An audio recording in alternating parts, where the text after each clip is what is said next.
The United States has decided to spend many billions of dollars on the CVN-78 Ford class of aircraft carriers to replace the venerable Nimitz class. The latter has served the U.S. Navy since 1975, with the last ship, USS George H.W. Bush, entering service in 2009. The Fords could be in service, in one configuration or another, until the end of the 21st century.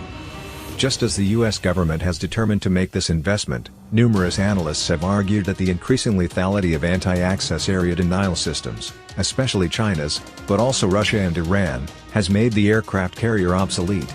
If so, investing in a class of ships intended to serve for 90 years might look like a colossal waste of money. As with any difficult debate, we should take time to define our terms, and clarify the stakes. The anti-access area denial, A2AD, systems around the world may indeed curb the effectiveness of the Ford class, but the U.S. will still find uses for these ships. We need to carefully describe how we think about obsolescence. Military analysts often equate obsolescence with uselessness, especially while pursuing dollars for new gadgets, but the two words don't mean the same thing.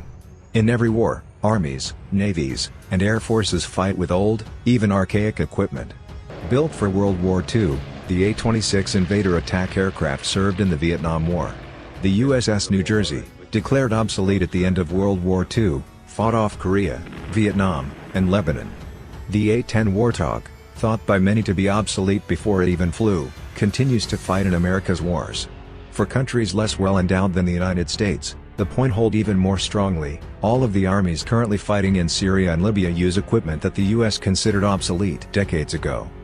The point is that even if the ships of the CVN-78 class cannot penetrate advanced A2AD systems, they can still serve other useful purposes.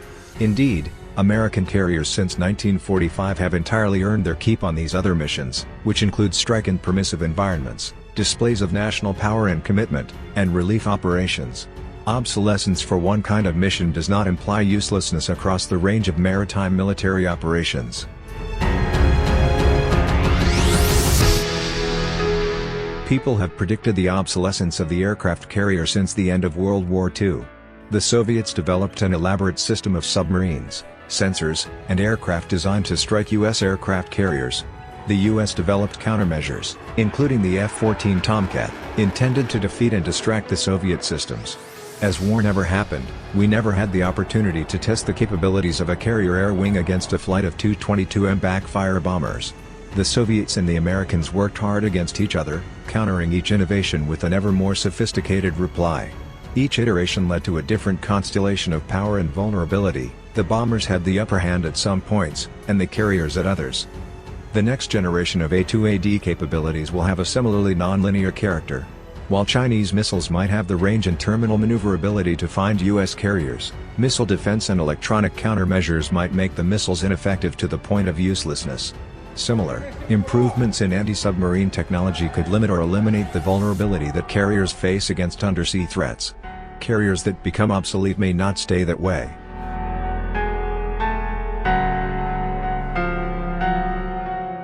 The utility of a large, flat-decked ship comes primarily from the kinds of aircraft it can carry and launch. The aircraft carrier as a concept has survived, in no small part, because aircraft carriers are good for jobs other than penetrating tightly defended A2AD systems. Indeed, no U.S. carrier since World War II has ever needed to directly challenge such a system.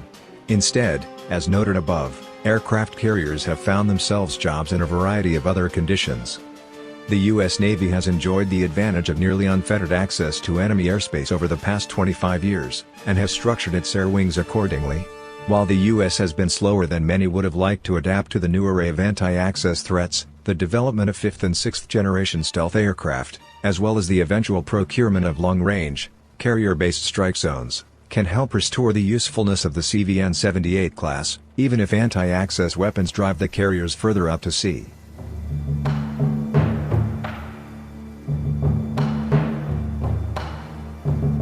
Plenty of world-beating weapons quickly become obsolete.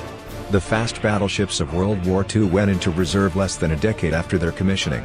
The early fighters and bombers of the jet age sometimes had even briefer lifespans.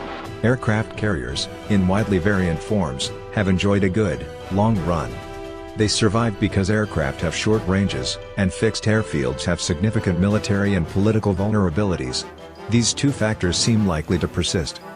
However, just because flat-decked aircraft carrying ships will likely be with us does not mean that the Ford class, which emphasizes high-intensity, high-technology warfare, represents an ideal investment of U.S. defense capital. The vulnerabilities of the big carriers are real, and the U.S. needs to either remedy those problems, or consider an alternative means of delivering ordnance.